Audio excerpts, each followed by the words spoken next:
Welcome to Business Innovators Radio, featuring industry influencers and trendsetters sharing proven strategies to help you build a better life right now. Hello and welcome to the show. I'm your host, Janet Vassell. Our topic today is getting the most out of LinkedIn, and my guest expert is DONNA SERDULA. Welcome, Donna. Oh, well, thank you so much for having me, Janet. Thank you. Let me tell you a little about Donna. Donna loves LinkedIn. Back in 2009, she decided to break free from corporate America, and she set out on her own path. Her goal? To save the world from poorly written LinkedIn profiles. Donna pioneered the concept of LinkedIn profile optimization because she realized early on that the LinkedIn profile was so much more than just an online resume. The LinkedIn profile is an amazing opportunity for branding, and I'm sure we're going to hear more about that. Donna is the foremost expert in LinkedIn profile optimization, and through her website, linked-makeover.com, Donna and her team of more than 30 writers have helped thousands of executives, entrepreneurs, and professionals from all over the world brand themselves successfully using LinkedIn. Once again, welcome to the program, Donna. Oh, thank you, Janet. Thank you. Let's get right into it. Tell me a bit about your journey as an entrepreneur and how you came to focus your business on LinkedIn profiles rather than another platform or just social media services in general. Sure. A lot of people are surprised that we have such a niche with LinkedIn profiles and LinkedIn, rather than having a more broader focus with Facebook or Twitter. Well, the thing is, I started using LinkedIn back in 2005. So I am a very long time user of LinkedIn. And I started my business in 2009. And that was the time when a lot of people were, self-proclaiming themselves as social media experts and, helping small businesses really utilize social media. But, at that time, I had a long career in corporate America, in sales and marketing and business development. And, I recognize the power of LinkedIn. And LinkedIn back then, and I would even go so far as to say even today, is very much the ugly stepchild of the social media family. It's not as sexy as Twitter or Facebook or any of those other social media outlets. And so for me, I looked at it with a different eye, and I really could sense and see the power that LinkedIn presented. And I really wanted to help people and businesses utilize it in a manner that made sense and really presented good results. Well, LinkedIn did have that idea that, it's an online resume site. You post your resume, but it's changed and evolved over time. And so what is today's LinkedIn all about? Well, LinkedIn is still very much a social network, but it is more than just a social network. I look at it as a business tool. It's a sales tool. It's a place to go for job search. It's a place to go for recruiting.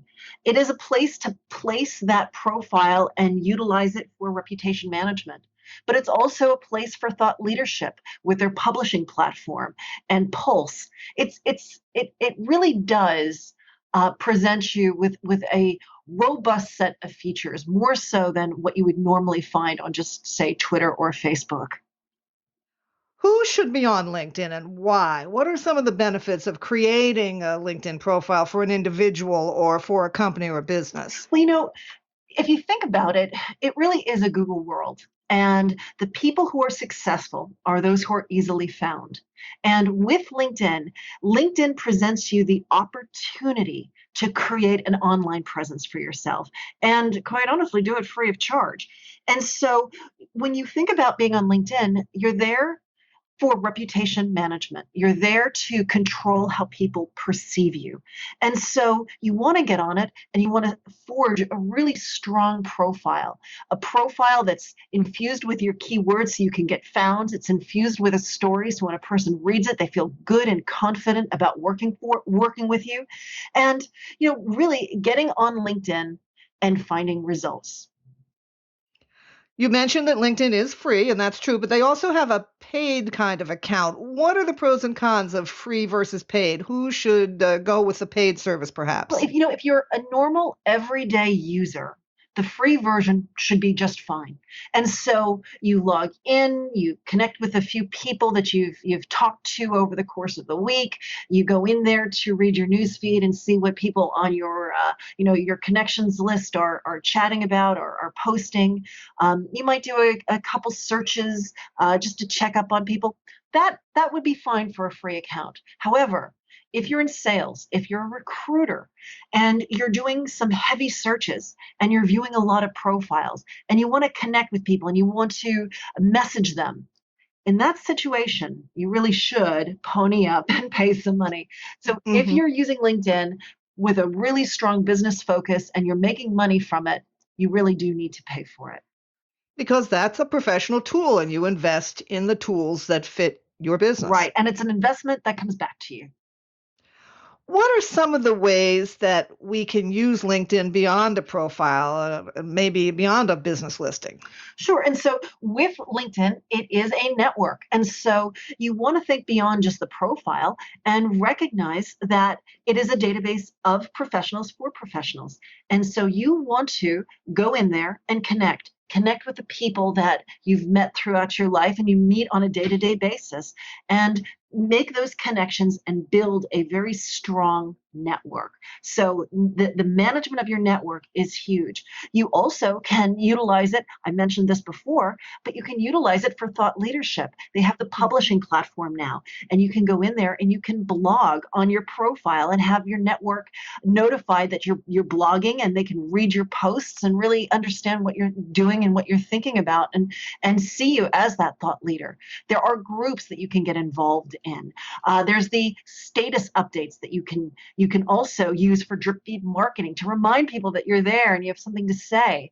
And lastly, one of my favorite parts is the recommendations. You can use it to really manage your recommendations. So when people want to work with you or are interested in hiring you, they can see that it's not just what you say, but heck, other people feel great about you, and they can dive in and see who those people are and what they have to say about you.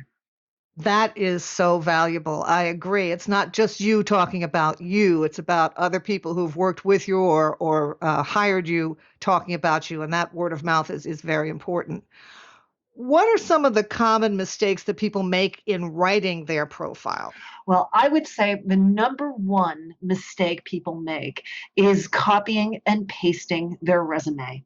And I will tell you this. Your LinkedIn profile is not your resume. Your resume is your professional past. It's what you've done. But your LinkedIn profile is your career future. It's who you are. It's your digital introduction. It's your professional story. And it should tell your story in a manner that gets people feeling interested and confident, and they want to learn more about you. So one, do not copy and paste your resume. Resumes are dry and dull and boring, and they don't compel people. Plus, you want to write it not in third person. You want to write it in first person because, again, you want to tell a story.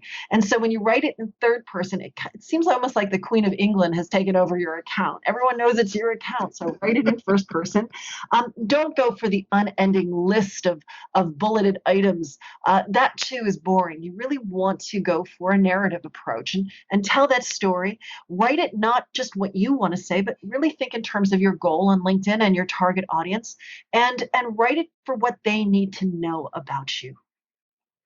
Are there particular fields or industries where having a LinkedIn strategy would be a must-have, whereas maybe there are some where it would be out of place for you to have a strong presence on LinkedIn? Well, if you think about it, in terms of business, as long as you need to connect with people and your business has something to do with other people, then being on LinkedIn makes sense. Now, a lot of times people have come to me and they're like, well, but I work at a restaurant. Do I still need to be on LinkedIn? Well, clearly no one has to be on LinkedIn, but it can help you, especially if you have a job such as you're working at a restaurant. You think, well, who would ever connect with me? Well, here's the thing. People are still checking you out. They're researching you. They want to learn more. And LinkedIn is an easy way of having that outpost on the internet that people can find and people can read, and you can control how they perceive you. So even though you might not be looking for a job, and that's the other part, a lot of times people think, oh, I should be on LinkedIn when I'm looking for a job. No. You want to dig your well before you're thirsty. So get on LinkedIn, really go on there, help people, inspire people, create a strong profile, get involved. And then when you do need help, people are already going to be there and ready to help you. Because it's your professional statement, it's also your personal brand. So even if you're working at a restaurant, you're still establishing a personality on LinkedIn as a business person, a serious person, a professional person. Yeah, exactly. So many people find social media activity just overwhelming. There are major platforms that are so different. And how do I do this? And how do I do that? I mean, I have a life, I have a job, I have a business. I can't spend all my time there. Could you suggest a manageable way to approach working with LinkedIn where you could get the benefits, but you're not spending all your time on it? Yeah, absolutely. And I will say that's the one thing that I've always loved about LinkedIn, and that is LinkedIn does offer a rather passive path to success. So by simply having a really strong, optimized LinkedIn profile, you will turn up in searches and people will find you. They'll read your profile and they might want to work with you or at least want to learn more about you and they'll reach out. And so simply by having a strong profile, can enable you to lean back and just sort of wait for people to intersect with you so you can collide with that opportunity. Now, of course, you want to be a little bit more interactive than that. You want to be a little bit more active. And LinkedIn allows you to do a little bit. And so one of the small things that you can do is, think in terms of who have you met? And who are you going to meet? And utilize LinkedIn to connect with those people and build that network, build that strong network of people that you've met. The other thing that you can do is, once you've connected with people and you've built a strong network, think in terms of, when you go to work and you might be going into a meeting. Well, do some business intelligence ahead of those meetings and get the list of the people who are going to be there and check them out on LinkedIn. Use it for business intelligence. Really use it for that research aspect. The other thing that you can do is, as you go about your day and you read an article in the New York Times that you think is interesting, use LinkedIn's bookmark lit bar to just quickly click it and post it to your LinkedIn newsfeed. By really doing that, it's drip feed marketing, and you're reminding people that you're there and you have something to say. And so when they do need you, they'll remember you and come back. So there's a lot of things that you can do that don't require hours and hours and hours of work, but just a little bit here and there will really make a difference. As a final takeaway, what 3 steps could an individual take right after this broadcast that could improve their profile? Well, I have 3 tips for you. The first one is the profile picture. So absolutely, if you have a LinkedIn profile, go over there, take a look, and look at that picture that you've posted. I hope you do have a picture posted. You really do need to have one. But it's not just enough to have one. You really want to look professional. You want to look friendly. You want to smile. You want to look directly in the camera. And you want to look approachable. Very, very important. So really look at that profile picture and make sure it's the best one that you have.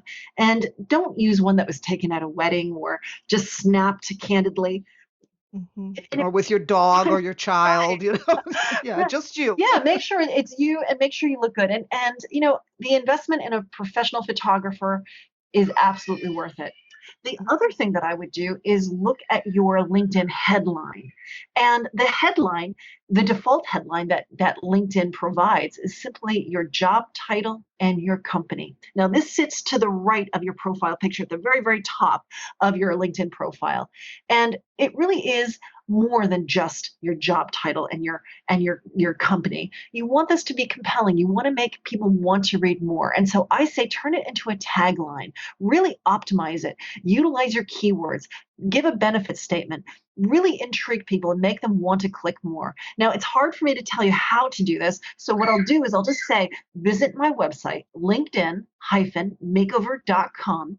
And I have this amazing tool. It's called the LinkedIn Headline Generator. It's an app. It's an online app. And all you need to do is you select a whole bunch of descriptors, words that describe you, adjectives, and boom, boom, boom, it will immediately turn it into a headline that you can copy and paste directly into LinkedIn. And it's something that will get people really excited and interested. And I believe you will see more clicks to your profile. My third tip is your LinkedIn summary. Now, this is where most people copy and paste their resume. I don't want you copying and pasting your resume. Your summary, this is your digital introduction. This is your elevator pitch. And so don't just copy and paste your resume. Don't just list an endless stream of bulleted items. That's boring. Instead, really think about who your target audience is and what do they need to know about you. And introduce yourself and talk about who you are and why you do what you do. Talk about what people can expect from you, what kind of differences you would provide, and talk about some successes that you've had. Turn it into a narrative, turn it into something that will get people to take notice. And that's why you have an entire business dedicated to helping people tell that story. It's so hard for people to write about themselves. And I hear it all the time. I can motivate teams and I can sell snow to an Eskimo and I can manage projects, but write about myself? No way. Yes, most people feel that way. Sure. And that's why we're here. And that's why we help executives and professionals from all over the world really brand themselves in a high level strategic way on LinkedIn. Wow, lots to think about. Donna, how can listeners find out more and get in touch with you? Well, the first thing you can do is visit LinkedIn and type my name into the search box. It's Donna Serdula, Serdula, or you can visit my website, linkedin-makeover.com. I've got tons of free tools and resources, and you can also read about our LinkedIn profile writing services as well. Thank you, Donna, for joining us and sharing so much good information about LinkedIn. That'll do it for this episode. Remember, it's always okay to like, comment, and share our shows. And until next time, I'm Janet Vassell. Thanks for listening. Bye-bye. Thanks for listening to Business Innovators Radio. To hear all episodes featuring leading industry influencers and trendsetters, visit us online at businessinnovatorsradio.com today.